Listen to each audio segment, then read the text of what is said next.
discutindo o resultado da nossa enquete do dia de ontem. Ontem nós falamos com você aqui na nossa enquete sobre a situação lá de São Paulo.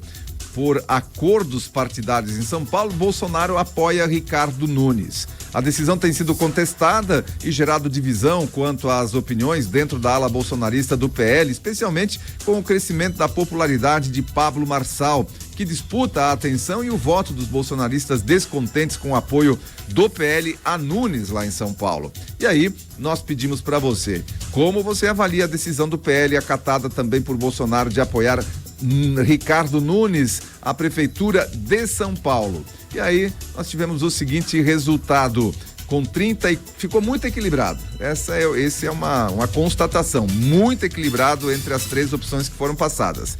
34,1% das pessoas disseram que o PL e Bolsonaro agiram corretamente para impedir a eleição de Boulos. Aí, com 33% cada uma das opções, nós temos ali: Bolsonaro deveria ter mantido sua independência, 33% votaram nessa opção, e 33% votaram quando a decisão foi tomada, subestimaram Pablo Marçal.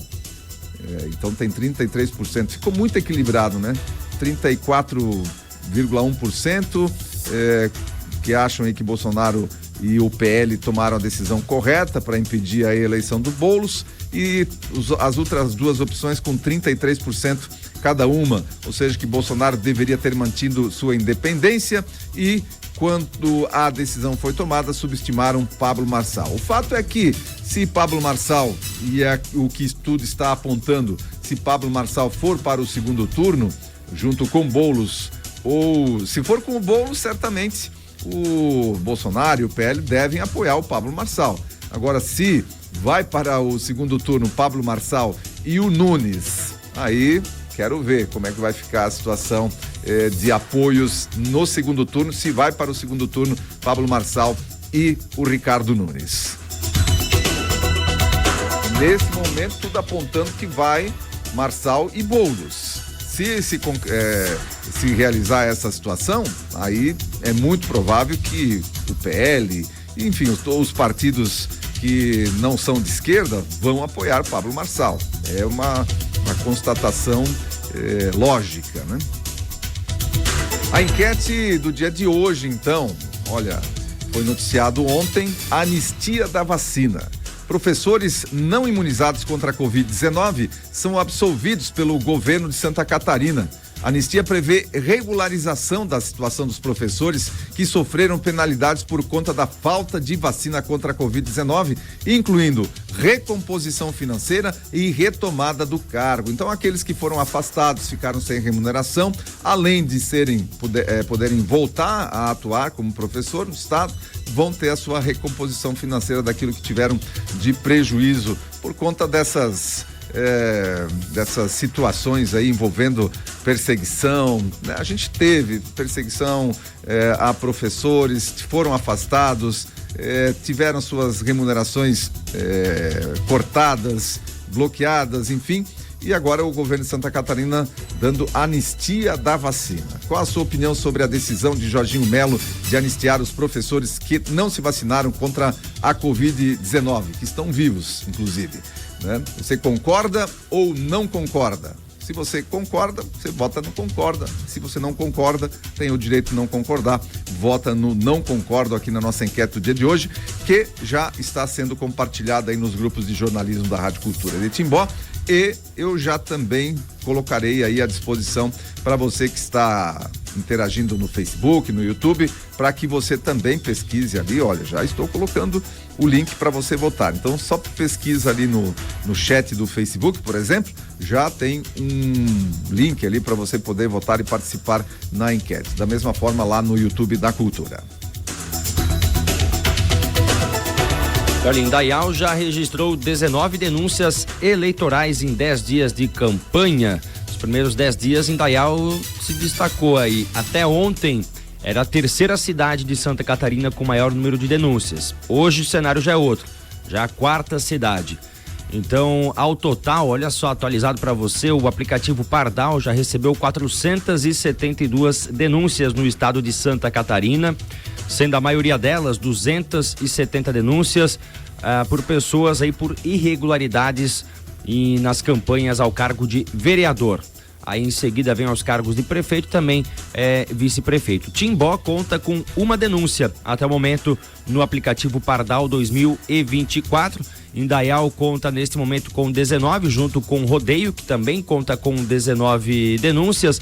Aí na sequência vem as cidades de Agrolândia, Florianópolis e Itajaí com 20, Schroeder 22 denúncias, Blumenau 23 e Gaspar e Porto União, então, liderando o ranking de denúncias no Pardal 2024, com 30 denúncias cada cidade.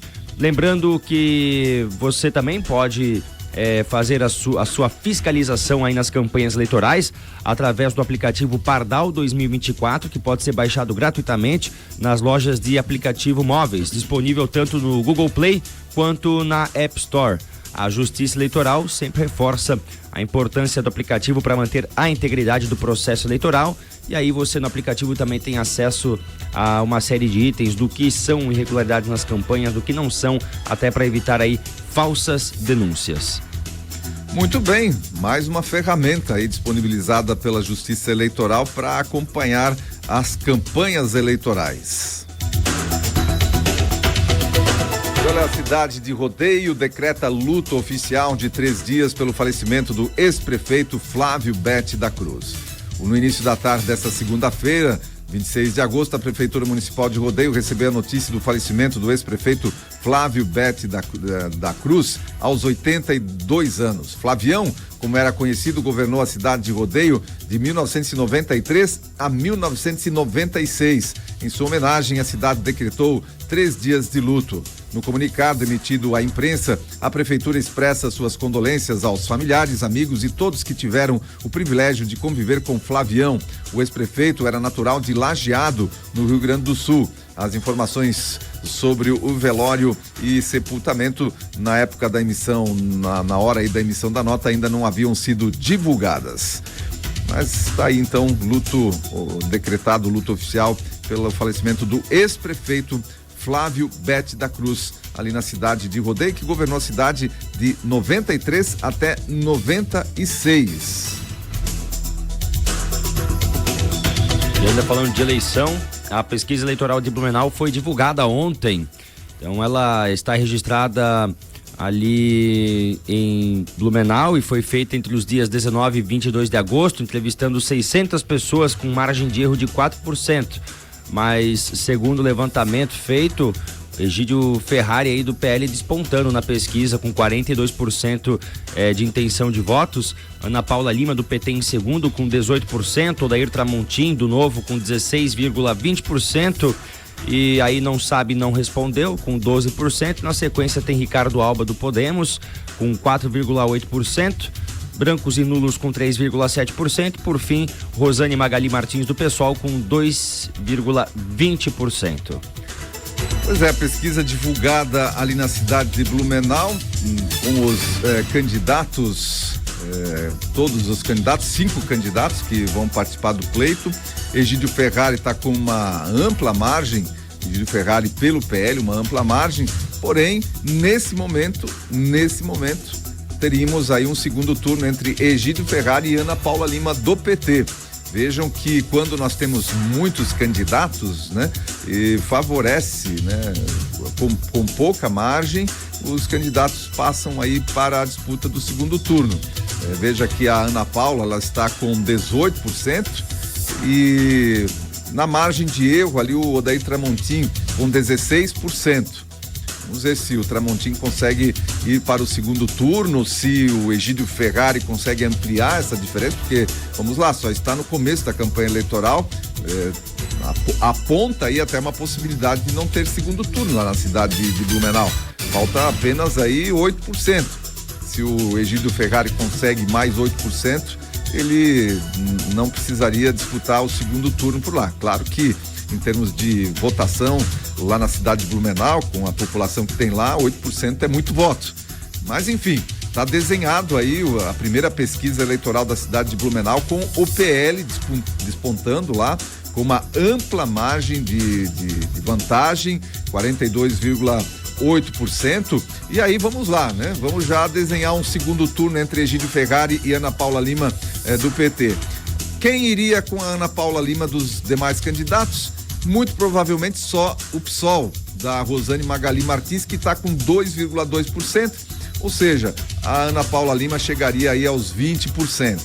E aí, 42% do Egídio, mais 16% do Tramontim do Novo, mais 4,8% do Alba, do Podemos, aí a gente já vê o que vai acontecer na eleição de Blumenau. Tá, Fora que temos ainda 12% que ainda não sabe, não responderam, que ainda estão em cima do muro ali, mas a qualquer momento podem decidir entre um dos dois. Exatamente, mas isso ali, se a gente pegar tudo que vai lá pro Egídio Ferrari, essa diferença dos que estão indecisos ainda não faria uma diferença para virar um jogo a favor da Ana Paula Lima. Logicamente, a eleição está só no começo, né?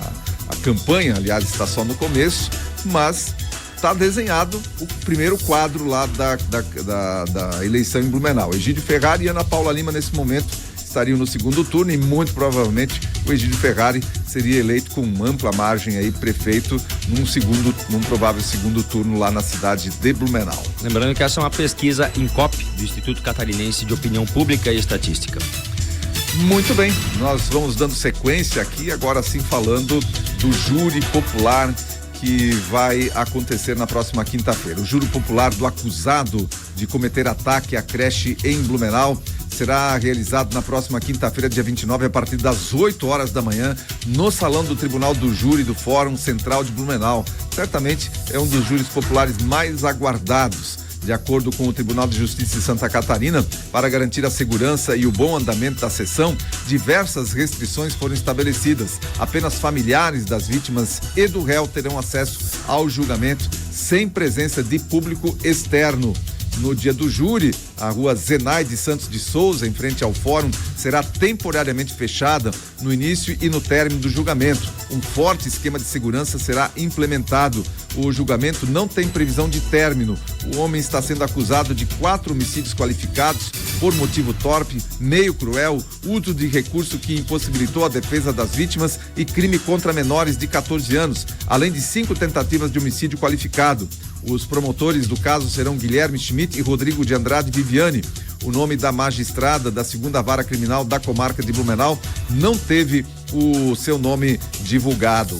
O inquérito policial foi divulgado no dia 17 de abril de 2023 em uma coletiva de imprensa. Durante a divulgação foi exposto que a investigação havia conversado com a mãe do criminoso e que ela havia relatado que, apesar do jovem ter crescido calmo e respeitoso, já mais velho começou a usar drogas e ficou mais violento. Ainda conforme o relato da época, ele teria ainda atacado o padrasto com uma faca numa tentativa de homicídio. Depois desses fatos, ele foi internado em uma clínica de reabilitação.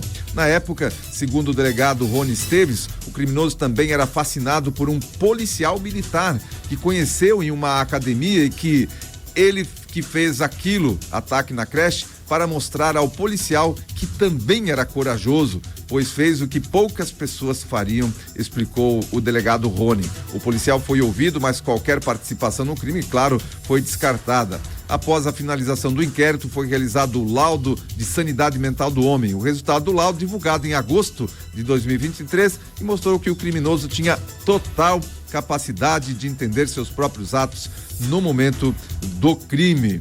Então, agora, na próxima quinta-feira, a partir das 8 da manhã, júri popular que vai julgar o criminoso que cometeu a chacina da creche Cantinho Bom Pastor, e todo mundo, obviamente, esperando que, ao menos, né, a justiça seja feita com relação à sua condenação. Mas esse não é o único júri dessa semana. Nós teremos também amanhã o júri do ex-deputado federal, o Pisolati, João Alberto Pisolati Júnior. Vai a júri popular também em Blumenau por tentativa de homicídio no trânsito, quando estava bêbado, né? Todos se recordam, e foi, quer dizer, nem sei se todos se recordam, porque já faz tanto tempo, né? 2017, quando aconteceu, se envolveu em um acidente entre Blumenau e Pomerode. Ele dirigiu uma caminhonete Volvo que bateu de frente contra um Fiat Mobi, e o motorista do Mobi, que na época tinha 23 anos aí, ficou gravemente ferido e só foi salvo por algumas pessoas que passavam no local. teve graves lesões, queimaduras de 1º e 3º grau, enquanto o João Pisolatti, né, estava bêbado, inclusive em vídeos aí assumindo, né, a embriaguez. Enfim, essa semana aí com 2 júris então importantes marcados, tanto do João Pisolatti, ex-deputado federal, quanto também do caso da creche Licei Bom Pastor, né? Isso mesmo. Cantinho Bom Pastor. Isso, ali de Blumenau. Muito bem. Informação então para você e os julgamentos, todos eles aguardados, e a gente vai certamente passando também para você o resultado desses 2 julgamentos que acontecem aqui na nossa região. Com certeza. E olha só, na tarde de domingo, dia 25 ainda, um homem de 41 anos foi preso em flagrante após atear fogo em uma área de mata preservada na região rural de Batatais, interior paulista. Vamos falar dos incêndios que atingiram aí a região paulista nesse final de semana. Alessandro Arantes foi detido após usar gasolina e um isqueiro para provocar um incêndio. A ocorrência gerou uma nuvem de fumaça densa na região e o suspeito que tentou fugir foi capturado pela polícia e algemado. Durante a prisão, Arantes afirmou ter agido sob ordens do 1º Comando da Capital, o PCC, e se exibiu com um vídeo do incêndio encontrado em seu celular, segundo o boletim de ocorrência. Ele foi indicado pelo crime de incêndio, que representa perigo para a vida, integridade física e patrimônio. Muito bem, agora resta saber se está falando a verdade, né? Porque delatar o PCC não é para qualquer um, vai para cadeia. E aí, o que vai acontecer com o cara que delata que foi o PCC que mandou colocar fogo aí nas matas? Será que o PCC quer para si esse tipo de responsabilidade? É mesmo o responsável por mandar esse e talvez outras pessoas incendiarem aí a região lá do interior de São Paulo? Seria uma retaliação ao governo paulista pela forte ação na questão da segurança pública lá do delegado Derrite, que é o secretário de Segurança Pública lá de São Paulo e está fazendo um excelente trabalho ali no combate à criminalidade. Enfim, são perguntas, são questões que ficam no ar depois desse criminoso e de outros também. Foram presos 2, mas sabe-se lá, né? Quantos desses incêndios que estão acontecendo, principalmente ali em São Paulo, então teriam sido também criminosos depois dessa delação desse bandido aí que foi preso, que diz que foi feito, aliás, que ele agiu a mando do PCC.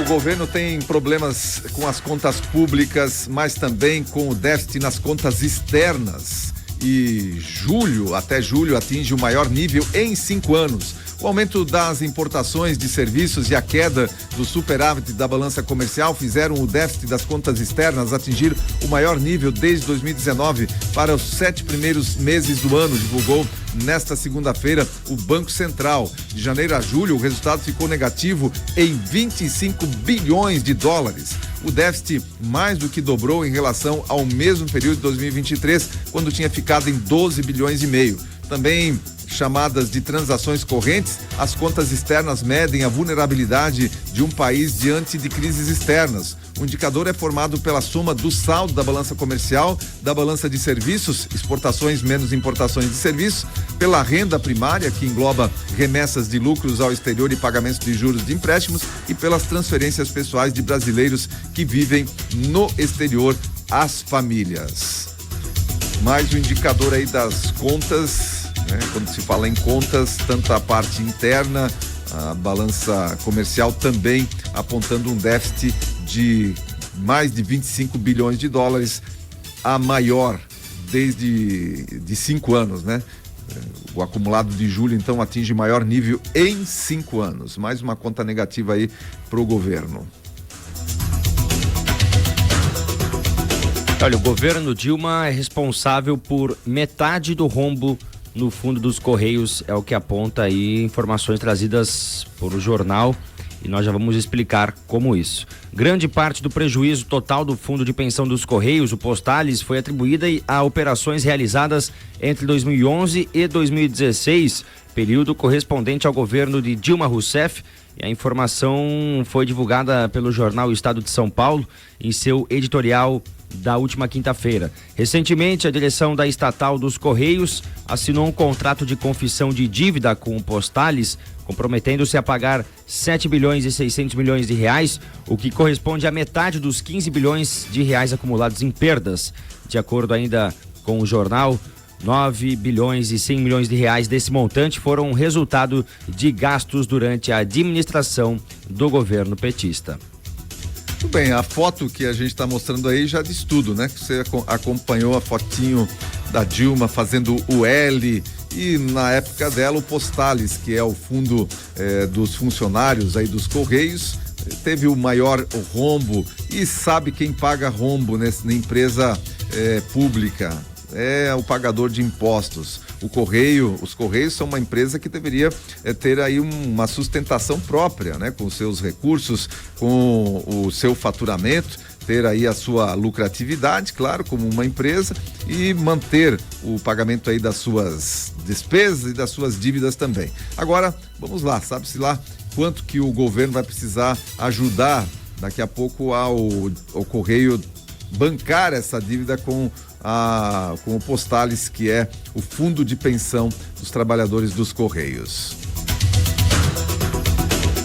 E para fechar o nosso giro de informação, nesta manhã de terça-feira, diretor do Conselho Eleitoral vê violação em eleição de Maduro e dispara falta de transparência.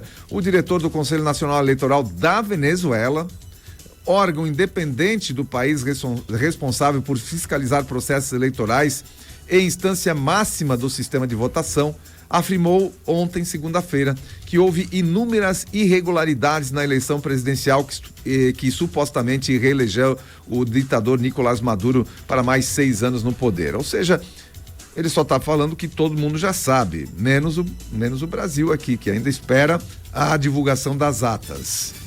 O Brasil está esperando a divulgação das tais atas. Pediu essa semana, final de semana, o Lula e o presidente da Colômbia para, depois de tanta pressão que estão sofrendo, mais uma vez disseram, não, estamos aguardando e exigimos a divulgação das atas. Que atas? Olha, o próprio diretor do Conselho Eleitoral lá da Venezuela disse que tem falta de transparência. Em uma postagem numa rede social, Juan Carlos Delfino Boxan afirmou que a participação projetada de eleitores foi de 60% a 65%, mas logo após o término da votação evidenciou-se descumprimento de normas e regras essenciais, que constituíram uma violação direta da equidade e de não observância dos direitos dos eleitores a ter acesso às atas da votação. Então, quando o próprio diretor lá da Venezuela, que corajosamente está colocando, eu diria, até a sua vida em risco, na medida em que aponta as irregularidades acontecidas lá nesse processo eleitoral, em que o próprio ditador Nicolás Maduro se autodeclarou reeleito, então imagina, se realmente não houve falcatrua lá e turbulência nessas eleições presidenciais lá na Venezuela, que só aconteceram para inglês ver. Só que nem o Maduro esperava tanta rejeição e que a votação fosse tão expressiva com relação ao seu opositor. E assim então a gente encerra